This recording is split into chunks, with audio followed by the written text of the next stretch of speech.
Hello students, how are you? So in the previous class we have studied the Bohr atomic model, right? But I said that some of the data were not completely explained by the Bohr model, and then to explain that we have to look upon a new theory that is known as the quantum mechanics. Okay, so before moving to that, first we should know what is quantization of energy, because quantization of energy is kind of the basis that forms the quantum mechanics, right? So let us start our class with the electromagnetic radiation to understand that quantization of energy part. So here is a electromagnetic radiation diagram for you. So initially, the nature that was supposed for the electromagnetic radiation was wave. Later on, it was considered particle, and at last, it was considered both as a particle and as a wave. So first, we will study about the wave nature.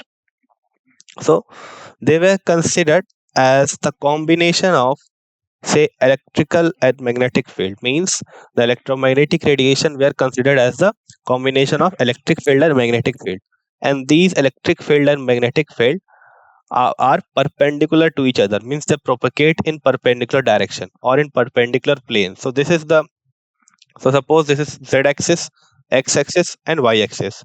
So you can see very clearly that the magnetic field component, if it is, say, propagating, or you can say oscillating in the xy plane, then the electric field component will oscillate in the xz plane.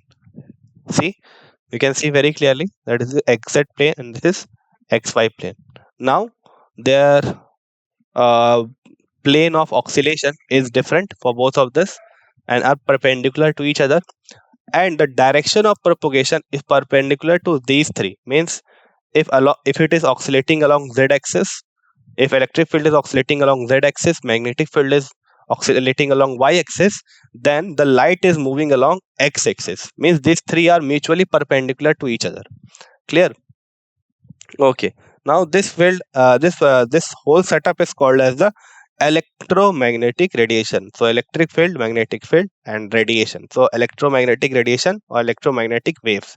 So this was the basis for considering the wave nature of the light. Okay, clear? So light has certain characteristics like wavelength, frequency, velocity, amplitude, wave number, and time period. Okay, so these are some properties. We have already studied these properties. Okay, we're talking about wavelength and frequency and all. We already studied them. So if I talk about wavelength, if I just constitute them all, so wavelength is what? So if you see here, if I consider, suppose I am considering the electric field.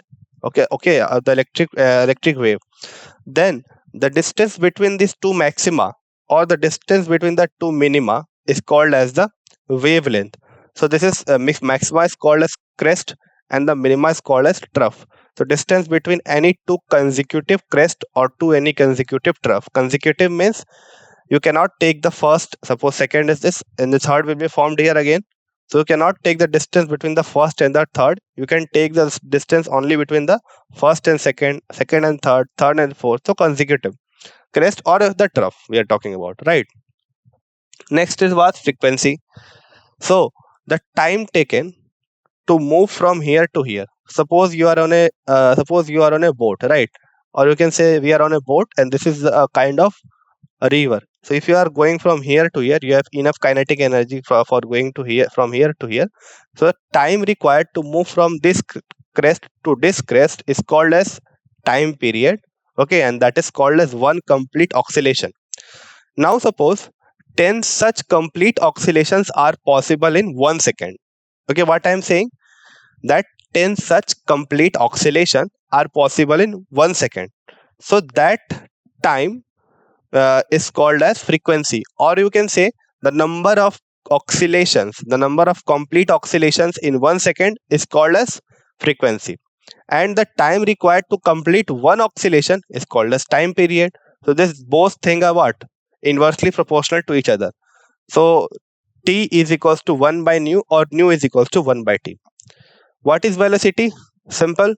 Wavelength by time period, distance by time is called velocity. Amplitude is what? So amplitude is basically the maximum displacement from the mean position. So this is the mean position, this axis is the mean position, and this is the maximum displacement, right? So you can either take the negative or the positive direction, but with a mod. You have to take that value with a mod. So the maximum displacement from the mean position is called as what? This is called as amplitude. Again, what is wave number? So opposite of wavelength, 1 by wavelength is called as wave number. So it means that how many say how many wavelength or how many lambdas are there in 1 unit of length. So that would be called as wave number. Okay, 1 by lambda is called as wave number. Okay, now next, what is the relation between speed and so I have told you that, okay, this speed or velocity v will be equals to what? Distance by time, lambda by t. Okay, now for light, this velocity v is represented as c, and 1 by nu is called as t. So therefore we can write c is equals to lambda nu. So this formula is very simple to know. Okay, so it is simply speed is equals to distance by time, and 1 by time period is known as what? It is known as your frequency. So it is nu. C is equals to nu lambda. Now for every electromagnetic radiation, so I am talking about every means every electromagnetic radiation. So if you take IR, or if you take say X-ray, you take the visible region. So out of this spectrum, so there are the various spectrums of light. So out of all these spectrums, they all will have the same speed, right? They all will have the same speed. Now we can vary the frequency and wavelength only. We cannot vary the speed. So if your frequency will be high, then lambda will be such that this value will can be equals to 3 into 10 to the power 8. Clear? Okay. Or if your lambda is high, then your nu will be such that your speed can be same. So this thing is important here, right? Okay. So you can see here that as we are increasing the, say this is the hertz scale. On the upside we have the hertz scale. On the downside we have the lambda scale. So as we are decreasing the hertz, or you can say we are decreasing the frequency, we are increasing the wavelength. Okay. See, the wavelength is increasing from left to right, whereas the frequency is decreasing from left to right. And the vice versa is also true. If you move from right to left, then the frequency is increasing, and from right to left, your wavelength is decreasing. Clear? Now, if I talk about that, which of this, all of this spectrum, which of this component will have the maximum frequency? So this will have the maximum frequency, that is your gamma rays, then the X-rays, then UV, IR. So in between we have this visible region, then IR, then microwave, then FM, then AM. Okay, those both are the categories of radio waves, and then long radio waves. Clear? So this is the overall chart. Now this assumption that light is a wave was busted, right? It was busted by many classical phenomena. So many of the classical phenomena cannot be explained on this wave nature. So some of the phenomena like diffraction and interference, which can be explained by the wave nature, but later on many phenomena like the nature of emission of radiation from hot body, or you can say it as a black body radiation, this phenomena, photoelectric effect, okay, or variation of heat capacity of solid as a function of temperature. Heat capacity is basically, it is the amount of heat that is required to increase the temperature of a given substance by 1 Kelvin or 1 degree or 1 degree Celsius. So it is the amount of heat that is required to increase the temperature by one unit. Okay. So according to your say our previous assumption, that it would say that the heat capacity would be constant, but it is seen that heat capacity varies according to the temperature. And last is the line spectra of atom with reference to hydrogen. So basically it is the spectra of hydrogen. It is also not explained with the help of your wave nature. So for that, okay, so this phenomena indicate that system can take energy only in discrete amounts. So all these phenomena, so if you talk about photoelectric effect, or you talk about the black body radiation, you will see that how it signifies that line, that energy can taken only in discrete amounts. So we'll see it how it explains.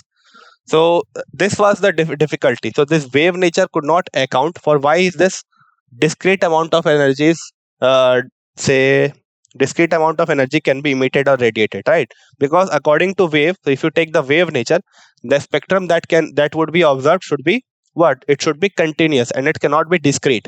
Clear? Okay. So to explain this, Max Planck in 1900 tried to explain the black body radiation, in which he introduced the quantization of energy. Okay, what does he explain? He explained the quantization of energy.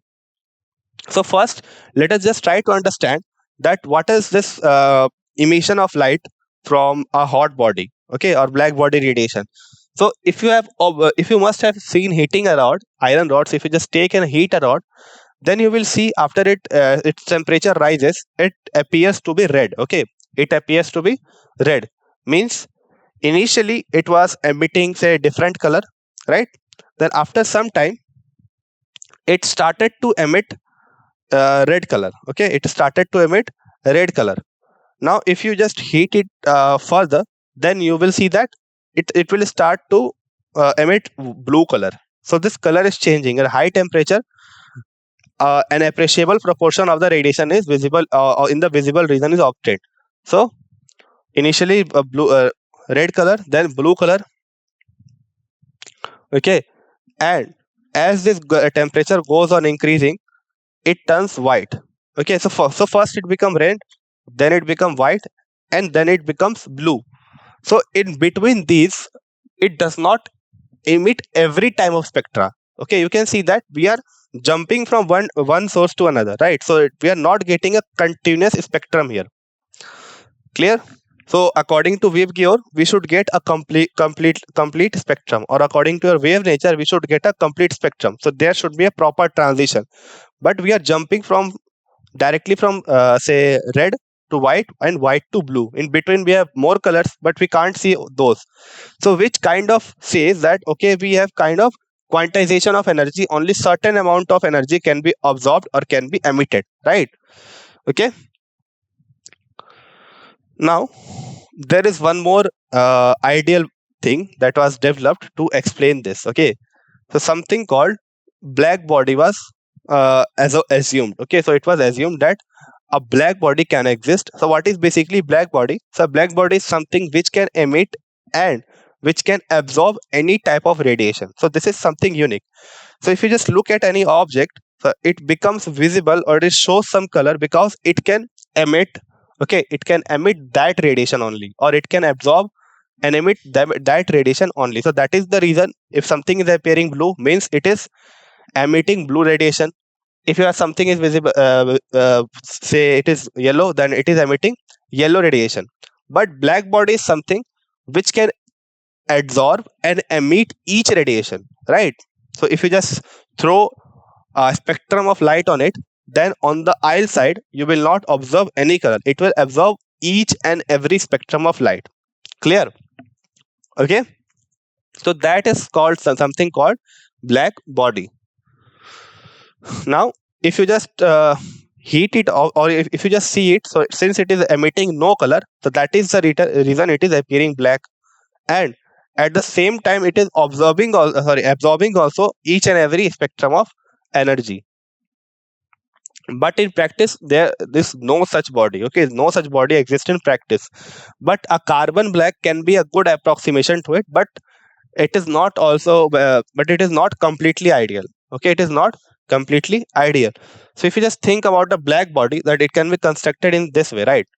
Suppose we have this diagram of a black body here. So there is a tiny hole that allows only a ray of light to enter, and out and here inside we have coating. Okay, we have coating such that the light cannot get absorbed inside the, or you can say it cannot come out of the black body. And this coating is such that it goes on reflecting the light. Okay, it goes on reflecting the light until and unless the light loses all of its energy. Means it slowly absorbs the energy of light, and at last this radiation dies, right? So that it in this way it is absorbing the light that is being focused on it, or it is being radiated with. Clear? So a good approximation is a cavity or a tiny hole which has no other opening. Means that is the only opening from where the light can enter, and it will be reflected again and again by the wall, and it will be eventually absorbed by the wall, as I have told you. So this is the approximation of a ideal black body. Now further, this black body is in thermal equilibrium with the surrounding, means when it is absorbing energy, or you can say when this light is entering here and it is transferring energy to the body, it remains in thermal equilibrium, means it does not get heated up, right? It does not get heated up. Now, the amount of light emitted from a black body and its spectral distribution depends only on its temperature. So I have told you that it can emit each and every type of light. Okay, so that light emission, so the light emission unit you will see is dependent upon temperature. That at different temperature it will emit different type of light. Okay, so if you increase the temperature, you will see that that most of the light that is emitted is of shorter wavelength. Okay, what it is of? It is of shorter wavelength. Now this say the type of wavelength that would be emitted. So this should be this was tried to explain with the help of theory. Okay, so it was tried to explain that which wavelength will be emitted when. So for that, several attempts were made to plot the function, say plot the function of wavelength with temperature, that at which wavelength, sorry, at which temperature which wavelength will be emitted with maximum intensity. Clear? So but the result was not satisfactory. Okay, the result was not satisfactory, and that was later on devised with the help of quantization of energy. Okay, so for that we arrived at the new concept, that is quantization of energy. Clear? Okay, so quantization of energy is what? Okay, quantization of energy is what? It means that it cannot emit or absorb light in a continuous spectrum, but it does so in a discrete manner, and that dispersion is maintained with the help of E is equals to h nu. Okay, E is equals to h nu, where h is the Planck's constant and nu is the frequency of light. Okay, so this is the most important formula that Planck's came up with, and that h here is called as the Planck's constant.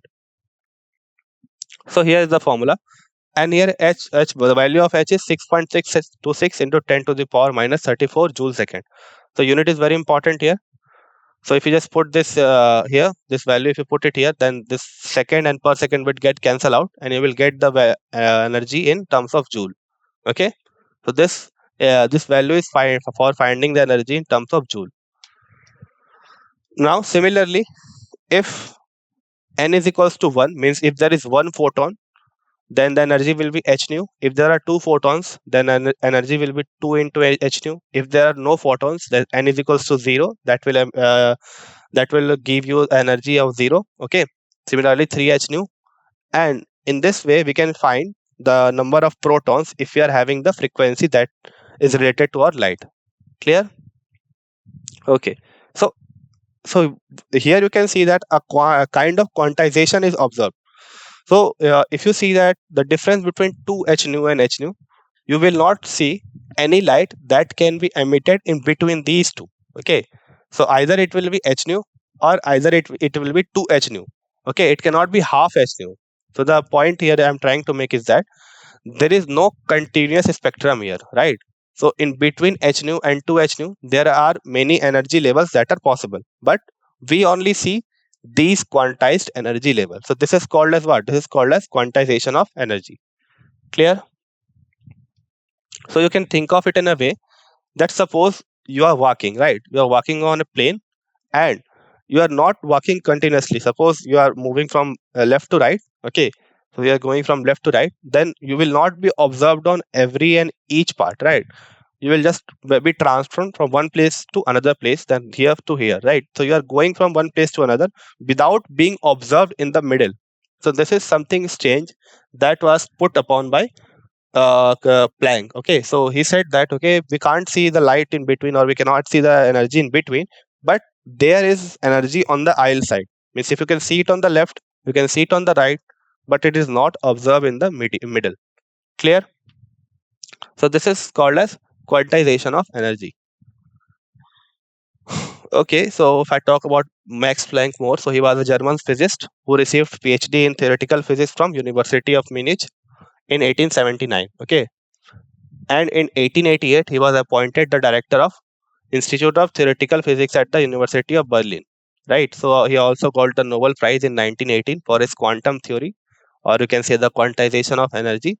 And this, you can say, the contribution that we have seen, that h value, that is a very great achievement, because most of the quantum that we look upon today is built on that theory also only. Okay, so it was kind of base for all of the quantization.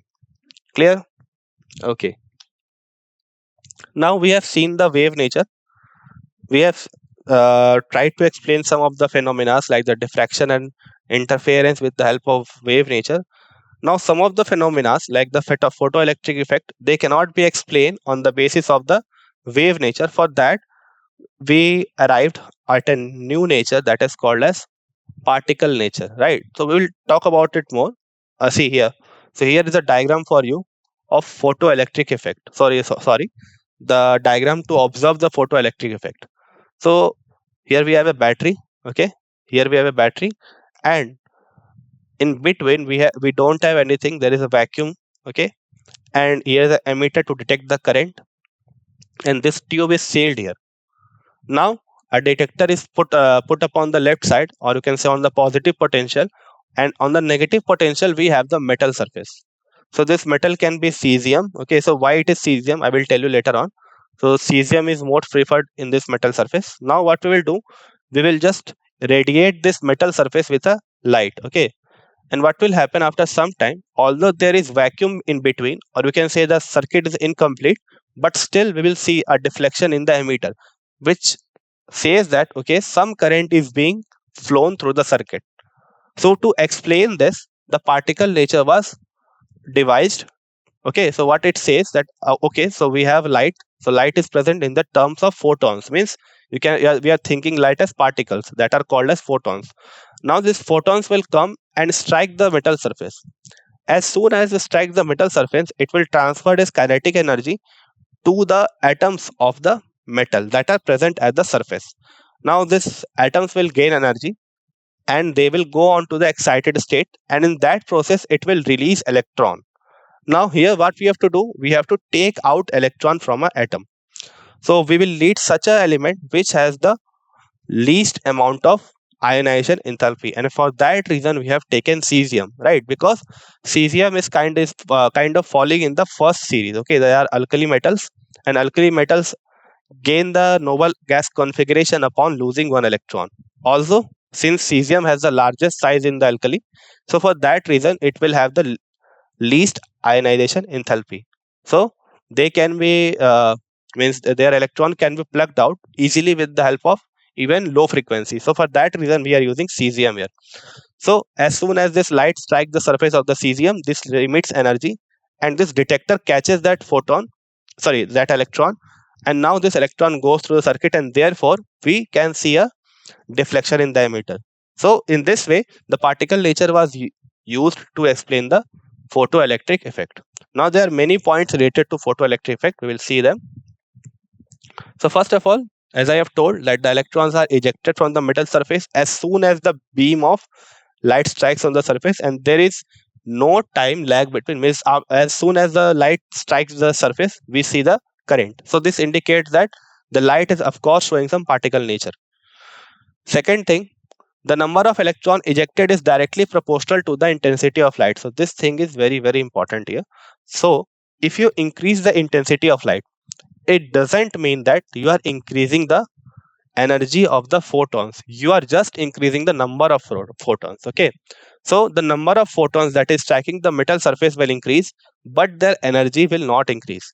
So if you have to plug suppose you have to plug a electron from the metal surface, and your energy is lower than the, means the energy of the photon is lower than the energy that is required to plug the electron, then you cannot plug it until and unless you increase the frequency. If you strike it with more photons, then it will be useless, right? Because there is one to one particle ejection. So one particle will plug out one electron. So that is the relation. So if your single particle or individual particle is not having that enough energy, it is of no use of taking a greater number of that same particle, right? Okay. So this is the thing, that your frequency of the photon should be greater than the frequency that is required to plug the electron. And the frequency that is required to plug the electron means the minimum amount of energy or the minimum frequency that is required to plug the electron is called as threshold frequency. And the energy related to it is called as the threshold energy. Clear? Now you suppose you are radiating your metal surface with a light that is having frequency greater than the threshold frequency, right? Then the energy that is required, that will be exploited to take out the electron. Now the extra energy that you have supplied will be a part of the kinetic energy, right? Means it will be the kinetic energy of the electron that is being emitted. Clear? So in this way you can find out the kinetic energy of the electron that is being emitted. What you will do, you will simply subtract the energy that is required to plug the electron, and the remaining energy of the photon will be transferred to the electron in the form of kinetic energy. Clear? So here we have applied the simple law of classical physics in regardance with the particle nature to explain the photoelectric effect. Clear? Okay. Now, as I have told you, it has been observed that though the number of photons ejected is dependent upon the brightness of light, the kinetic energy of the ejected electron will not depend upon it. Okay, because the energy is same. Okay. So for example, let us take illustration for that. For example, we are taking here a red light whose frequency is 4.3 to 4.6 into 10 to the power 14 hertz of any brightness, right? Of any brightness. We are not defining the brightness here because we need the kinetic energy, and kinetic energy is totally dependent upon the frequency and not upon the brightness. We have seen that. Now, as soon as we say radiate the potassium surface, so we have taken potassium instead of cesium, because cesium is the most favorable one, but here is just an illustration, so you can take any other metal. So we have taken the potassium metal. So when you radiate red light on this potassium metal, the photoelectric effect will be observed. Now, what will be the kinetic energy of the electron? So first of all, you should know that what is the threshold frequency for potassium. So that is approximately 5.0 into 10 to the power 14. Clear? Okay. So if you just calculate the energy of the red light, so if you multiply it with H, you will get the energy of red light. If you multiply the threshold frequency with H, you will get the threshold energy. Subtract both of this and you will get your kinetic energy of the electron that is being emitted. So here are some work functions. So work function is what? So it is basically the energy that is required to plug the electron in terms of electron volt. So what are we doing? We are just converting our energy, means the energy that was in terms of joule earlier, in terms of electron volt. So how you can do it? So electron volt is simply if you divide it by 1.6 into 10 to the power minus 19, the value that is given in joule. If you divide by 1.6 into 10 to the power minus 19, you will get your energy in electron volt. Clear? Okay. Now, this thesis that okay, electron will have this particle nature or photonic nature of the particle of the radiation was being given by the famous scientist Einstein, and he only says that okay, there's an light here is present in the form of photons. So he also received this Nobel Prize in Physics in 1921 for the explanation of photoelectric effect. Now let us talk about some evidences of your quantization of energy. The first was our black body radiation, which was again evidence for the quantization of energy. The second is this hydrogen spectra.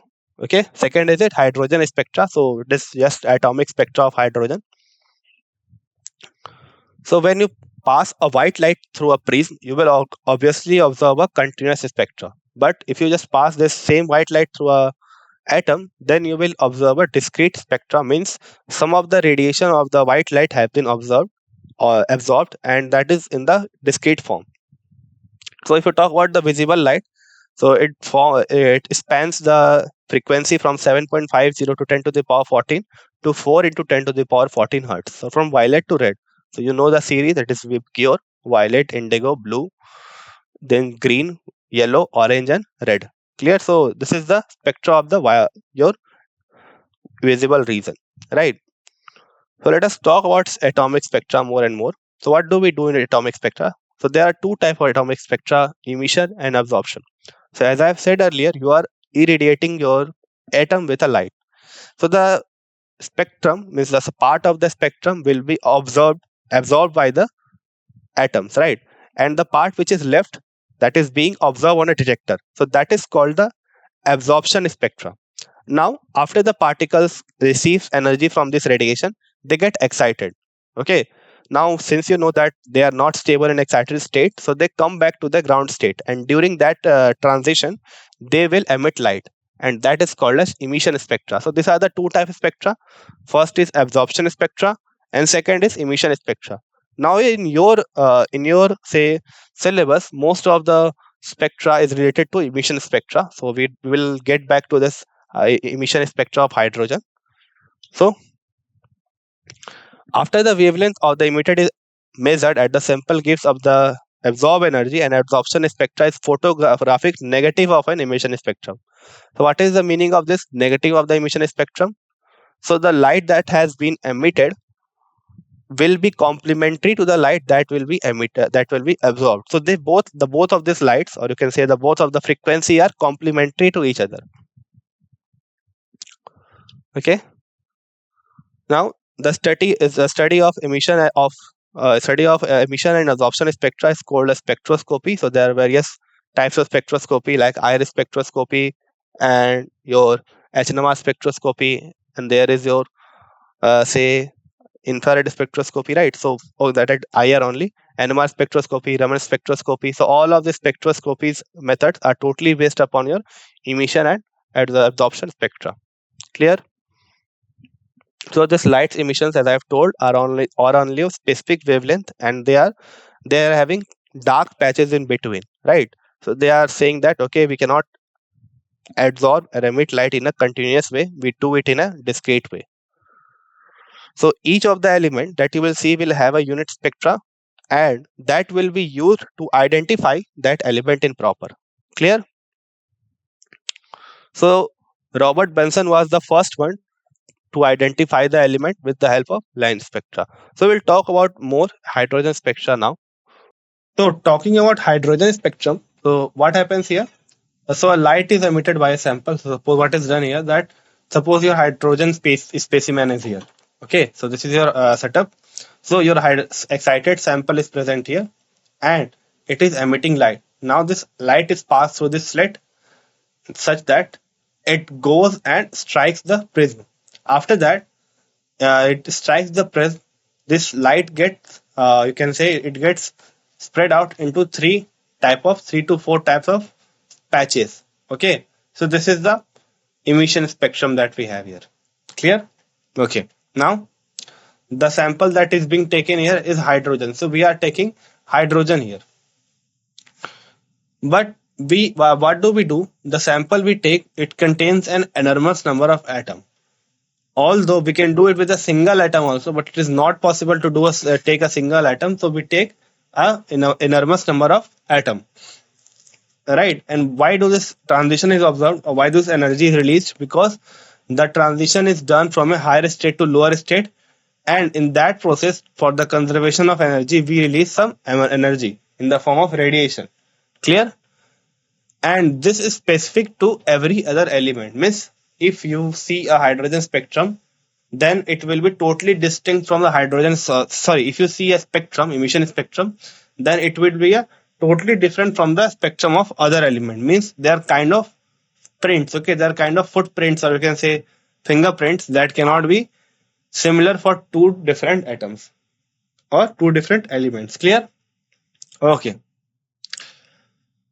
Now, if I talk about atomic adsorption, then what is done in adsorption process? So light is passed through the atomic hydrogen, and that atomic hydrogen is unexcited. Okay, and then through a slit, then the light that has been passed, then it is passed through a slit and a prism. The transmitted light is lacking an intensity at the same wavelength as are emitted. Okay, means the ones which are say emitted here, they are those are only what? Those are only invisible in our, say, atomic absorption. So this is also called as line spectrum and the photographic negative of emission spectrum. Means those lights which you will see in case of emission spectrum, those lights will be not available in case of absorption spectrum. So the complementary of those are visible. See here. Here is an example of that. So here is a white light source. The sample, suppose we are taking hydrogen here. Then this white light is passed through this sample and then passed through a slit to hit a prism. Then prism just bifurcate this white light into various components. Clear? And we get patches at that place where we can see the emission spectrum. Clear? Okay.